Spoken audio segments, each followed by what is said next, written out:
Сәлем достар, Қытай зерттеушілерге тыныштық бермейтіні айдан анық. Неге десеңіз, олардың ашылмаған құпиялары мен жұмбақтары толы. Біз бүгін сіздерге Қытайдың құпияларын айтатын боламыз. Достар, видеомызды бастамас бұрын лайк басып арнамызға тіркеліп кетіңіз. Және қоңыраушанды ұмытпаңыз. Сол кезде біздің қызықты мәліметтерімізден құр қалмайсыз. Ендеше видеомызды бастай берейік.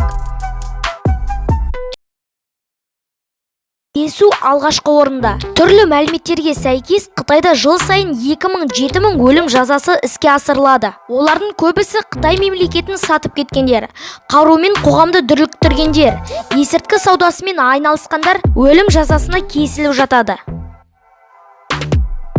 Сонымен қатар Қытайда бір отбасыда 2 баладан артық болуға тыйым салынған. Ал 2 баладан артық болып кетсе, сол балаға қара жұмыстарды атқаруға тура келеді. Ал кей кезде Қытайда артық баланы жеп қояды.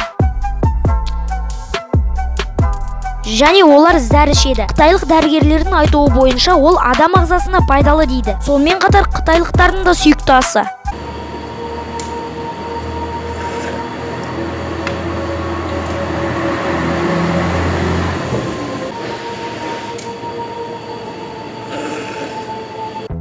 Ал егер сізге зәрді пайдалы деп берсе, сіз ішетін бе едіңіз? Ал егер ішпейтін болсаңыз, дәл қазір лайк басып кетіңіз.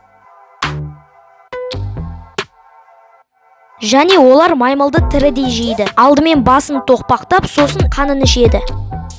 Бәріміз білетіндей, Қытай сауда жағынан дамыған ел. Сондықтан олар шетелден келген товарларын 3 немесе 4 есе қымбат бағада сатады. Сол үшін шетелден келген адамдар саудада алданып қалмас үшін жәніне қытайлықты ертіп жүреді.